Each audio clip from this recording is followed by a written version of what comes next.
My name's Rachel, plain old Rachel, with a job that's about crunching numbers and making sure the balance sheets, well, balance. I've got my head in the budgets most days, but you better believe that doesn't keep me from hoping for a bit more than just debits and credits. For years back, I latched onto Michael's star. He's all ambition and no brakes, running his family's business like it's a race car he's pushing to the limit. This company, it's his mom Elizabeth's baby. She built it brick by brick, and it's like her third kid, after Michael and the dog. Since I come in the picture, I've been Michael's right hand. From the moment the pennies didn't add up till the minute they turned into dollars, I've had his back. He's a good guy, with a good head on his shoulders, always listening to what I've got to say about the company accounts. Liz, that's what I call Elizabeth when I'm not in her face. She's a tough one. She could peel paint with her stare if she wanted. Don't think she ever loved me, but she found a little patch of respect for me. She says as long as Michael's happy and the money's right, then she's all right. Now to the today bits. I pulled my chair closer to my desk and was digging into the books when Michael stormed in, all fire and fury like he'd just caught someone nicking his car. Crashing into my little world of numbers, he threw his jacket on the chair and declared war without so much as a hello. Rachel, we got a problem, a big one. His voice was like a thunderclap. What's up? I asked, without a flinch. Michael had a flair for the dramate. Those pesky auditors are on my back, he growled, thumbing through the sheaf of papers like they'd personally offended him. Tell them to take a number, I quipped. I wasn't about to let them or Michael ruin a perfectly good Thursday. He cracked a smile, though. Sure, and who'll face the music then, you? They're sniffing around Elizabeth's last deal like it's got a bad stench. I sighed. Then we'll give them roses to smell instead. Where's the fire?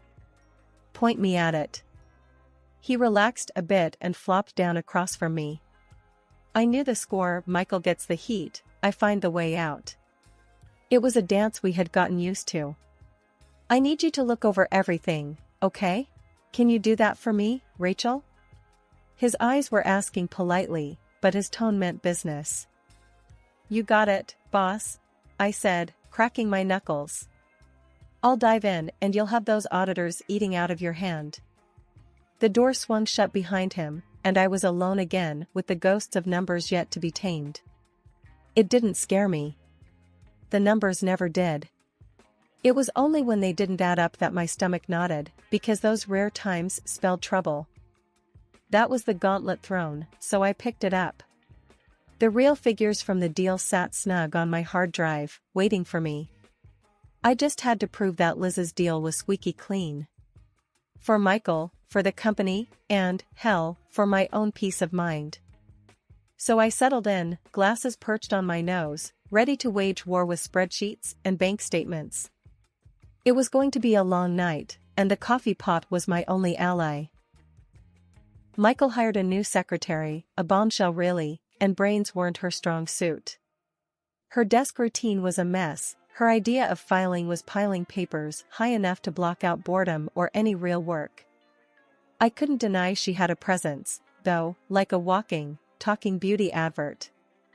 At Elizabeth's for dinner, it was a small gathering, just Michael, Elizabeth, and me. The clinking of cutlery mixed with the dull hum of the oven in the background as we sat down to eat. You could find someone more capable, I said, pushing a pea around with my fork. Michael gave me a look, his smile flat as weak old soda. Jealous, Rachel? Of Samantha's looks? His tone had a bite, a challenge. My face got hot fast, but not from shame. I was made of sterner stuff. It's about professionalism, Michael, not her assets. That's when Elizabeth cut in, her voice carrying weight as it always did. She's right, Michael. And respect your wife. That's non-negotiable. Elizabeth was old school, a steel magnolia, elegance with a core of iron. Michael shifted in his seat, uncomfortable but knowing better than to cross Elizabeth. I didn't mean any offense, Rachel. Samantha just draws in the clients with her charm. Charm? I scoffed. Is that what we're calling it these days? I took a bite of my food, tasting more of my annoyance than the herbs on the chicken. Then there was a knock at the door, a roll of thunder entering the dining room. It was Samantha, the secretary herself, decked out like she was gunning for a spot on a magazine cover instead of a family dinner. Sorry, I know I'm unexpected. Samantha started, all eyelashes and lipstick. But Michael, you left your phone at the office. She handed it to him, her fingers brushing his like she was delivering a secret promise. Michael took his phone with a muttered thanks, his eyes darting between me and Elizabeth. Samantha, apparently satisfied with the disruption she caused, swayed out of the room like the queen of disarray she was, leaving a trail of expensive perfume and confusion in her wake. After the door closed behind her, Elizabeth's voice sliced through the silence. That girl might as well be trouble wrapped in designer threads. I could only nod, my jaw tight enough to press diamonds from coal. The rest of the dinner passed in a strange calm before the storm. Michael tried to steer the conversation to safer waters, but it was like putting a band-aid on a crack in a dam. Months pass, and I can feel the heat in the office rising, like the temperature is set a few notches too high. But it's not the thermostat, it's everything else. The way Samantha struts in every morning, you'd think she owned the place. Today, it's some tight dress that screams cocktail hour, not 9 to 5. I can't help myself. Attire for the office, not the opera, Samantha. I grumble as she breezes by my desk. She halts, pivots on a heel, and smirks. Well, not everyone has to hide their figure, Rachel. Her words hit like a punch to the gut. She knows she's got the kind of curves that cause a ruckus, and she doesn't mind flaunting them, especially not around Michael. I turn back to my screen, hoping my cheeks aren't too red. I feel the eyes on me, the whispers that burrow under my skin like ticks. They're eating this drama up, bit by juicy bit. I catch a glimpse of Samantha leaning over Michael's desk, laughing a bit too loud at something undoubtedly not funny. Michael's eating it up, the idiot. There's a smirk on his face that makes my fingers itch to wipe it right off. I hear them making plans to leave together, their voices a mix of excitement and hushed tones. The whispers around me crescendo. The shared rides home we used to enjoy, chatting about nonsense or sometimes in comfortable silence, they're history now. It's all Samantha, all the time. Lunchtime becomes a solo act. I grab my sandwich and sit at the corner table, pretending not to notice the gap that's grown since Samantha arrived. It feels like I'm sitting in no man's land, while everyone else is at the cool table. Later, I confront Michael in the break room. He's sipping a coffee, looking relaxed. Too relaxed. So, this thing with Samantha, what's that about? I ask, trying to sound casual. Oh, come on, Rachel. It's nothing. We're just colleagues, Michael says, with a shrug that's supposed to be convincing. Friends don't look at each other like that, Michael. I insist, crossing my arms. You're not fooling anyone. There are whispers, Michael. He laughs, a harsh sound that scrapes against my patience. Oh, please. There's always office gossip. Grow a thicker skin.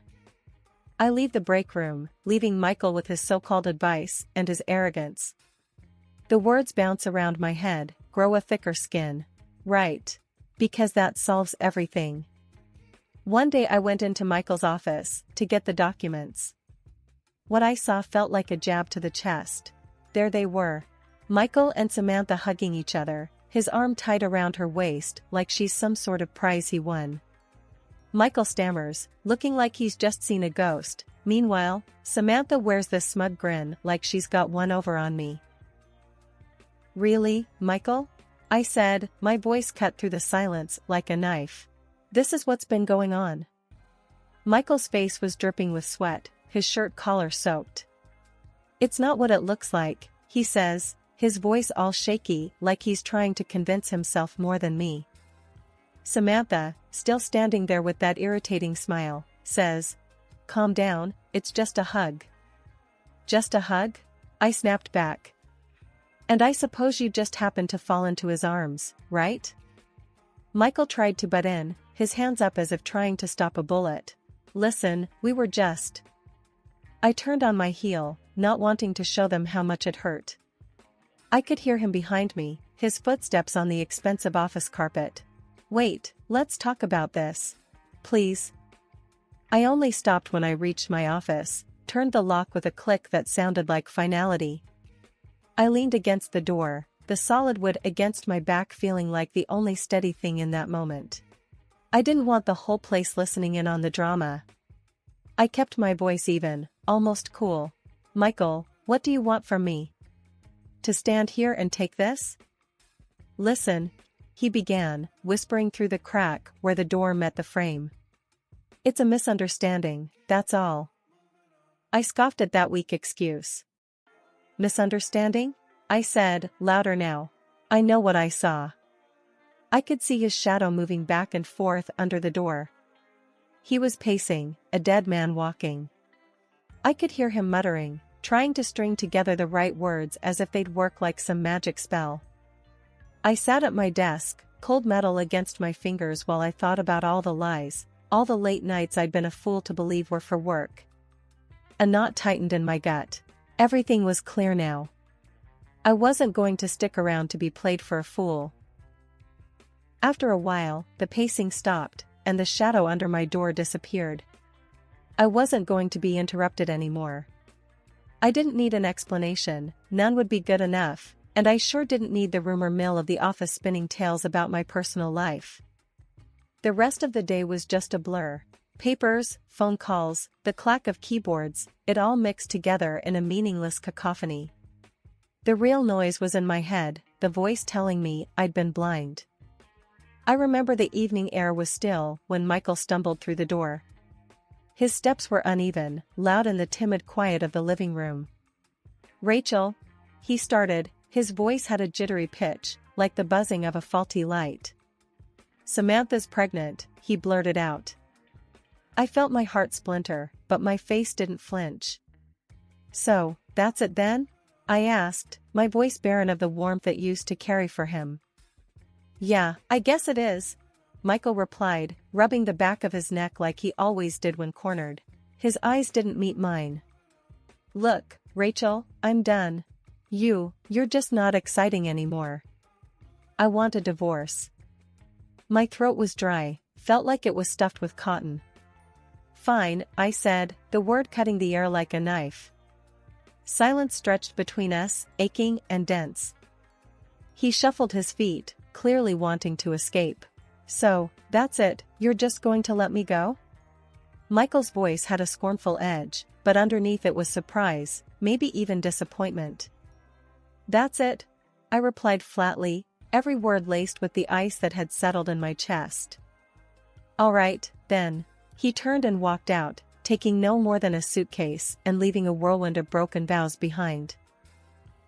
I stood motionless, the ghost of our love story wilting in the gathering dusk.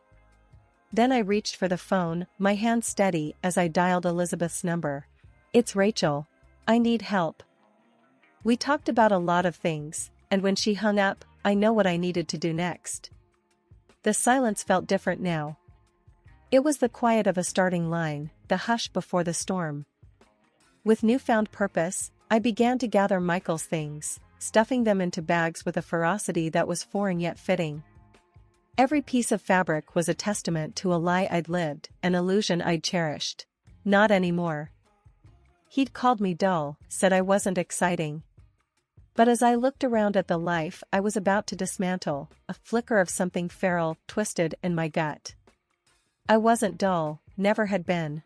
I was just misplaced. Now, there I was, bags packed with the remnants of a defunct marriage, standing in the dimming light of my living room. And you know what? There was something exciting about the emptiness, something thrilling about the vast unknown stretching out before me. The morning was crack of dawn early, and the air in the office was still. I pushed open the door to the place I'd spent countless hours crunching numbers and biting my tongue. Not today. Today, the papers tucked under my arm felt like the heaviest weights, yet they made my steps lighter. I found Samantha lounging behind her desk, nails clicking away on her phone like some pampered cat sharpening its claws. "Took you long enough?" She smirked without looking up. "Thought I'd have to send out a search party or a pink slip." Ignoring her, I walked straight into Michael's office, the door flung wide open. He was there, looking like the king of jack-all, feet kicked up on the desk that he barely deserved to sit behind.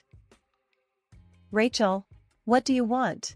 Michael barked, scrambling to sit upright. I slapped the papers on his desk. "Your world's about to turn to crap, Michael," I said, keeping my voice steady. He picked up the stack with a shaky hand. "What is this?" His voice had that high-pitched squeak, one I recognized when he was worried. "Your ticket out. Have a nice read," I said coolly. Samantha had stalked in, the click of her heels an annoying reminder of her presence. "What's she on about now, Michael?" she sneered, leaning over his shoulder. "Don't tell me you still haven't fired her?" Michael leafed through the files, his face draining of color. "These are fake," he managed, but his voice had lost its bluster. "It's not fake, Michael," I shot back. "Turns out your darling Samantha is dirty. Check out the expense reports. She's been skimming cash, writing it off as your representation expenses. Who knew office supplies could be so lavish?" "This is slander." Samantha's voice was high enough to shatter glass. And that's when Elizabeth walked in, her steps silent but her presence filling the room like a storm cloud. "Enough," she intoned, and her single word clipped through our argument like a scythe. Michael turned to her, whining, "Mother, she's lying. Tell her, Samantha." Elizabeth didn't flinch. "You're dismissed, Michael."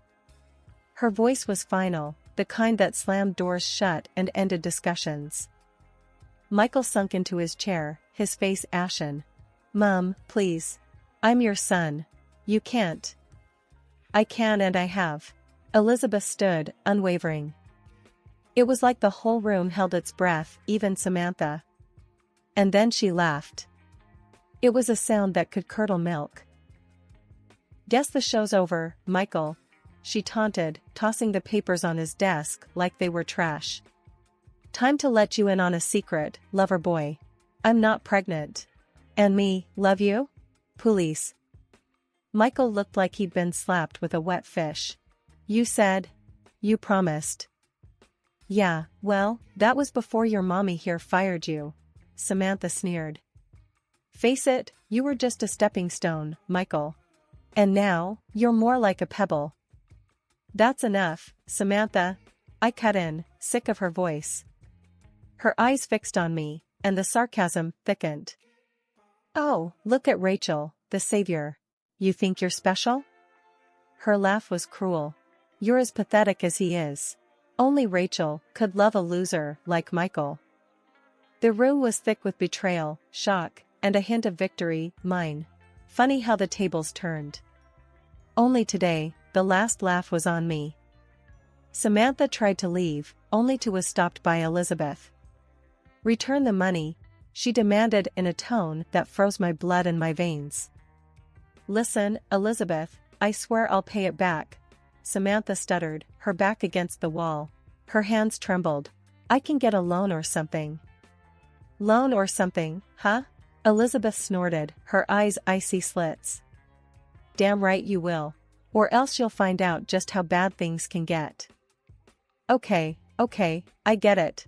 I messed up big time," Samantha stammered, looking everywhere but into Elizabeth's cold stare. Michael shifted in his armchair, the creak of the leather breaking the harsh silence. He ran his hand through his hair and let out a ragged sigh. "Mom, Sam, I don't want you to." "Shut it, Michael," I snapped from across the room. It was hard to watch him, a grown man, so close to weeping over his own mess. "You've done enough talking." Elizabeth turned on her heel, pointing a stern finger at Michael. "You're as much to blame. Giving her access to the funds like it's play money." "I trusted her." Michael's voice cracked. "Trust?" Elizabeth laughed, short and scornful. "Trust is earned, Not handed out like candy, you fool. I didn't want to steal, but I just got in too deep. Samantha choked out, her eyes darting nervously. I stayed quiet, leaning against the doorframe with crossed arms. Elizabeth didn't need backup to handle this, she was storm enough all on her own. Samantha slumped, defeated. I'll figure it out. I just need time. Time is the one thing you don't have, girlie, Elizabeth snapped. I want that money back, and I want it yesterday. I'll get it. Somehow. Samantha's voice waned to a feeble whisper. Elizabeth's look softened just a hair. You better. Because if you think this is bad, jail will eat you alive. As Samantha scurried out, a harried mess of guilt and fear, Michael sank back into his chair, face buried in his hands. Elizabeth turned her back on him, she had no comfort to give. The room fell silent after the storm, heavy with the weight of consequences. Michael's mumbling apologies hung limp in the air, as ignored as distant thunder. We all knew the size of the hole we were in. It was time to start digging ourselves out. The paperwork was a nightmare, a jungle of legalese and signatures that felt like they'd never end. Somewhere between signing away my marriage and dissolving my professional ties, Elizabeth dropped the bombshell. Stay, Rachel. Help run this company. She said it so matter-of-factly you'd think she was asking me to pass the salt. I looked at her, incredulous. Are you serious? I replied, my tone edged with raw surprise. You know what went down here. You saw the wreckage. She leaned back in her chair, eyes unreadable as always. I know, she admitted, but we could turn it around. You got guts and know-how. I can handle the board. Think about it. I wanted to laugh. Wanted to because the idea was ludicrous, yet there I was, actually mulling it over. Turning the place around wasn't a one-woman job, and hell, I knew the ins and outs of this godforsaken place better than anyone. I locked eyes with Elizabeth, long enough to let the gravity of the situation sink in.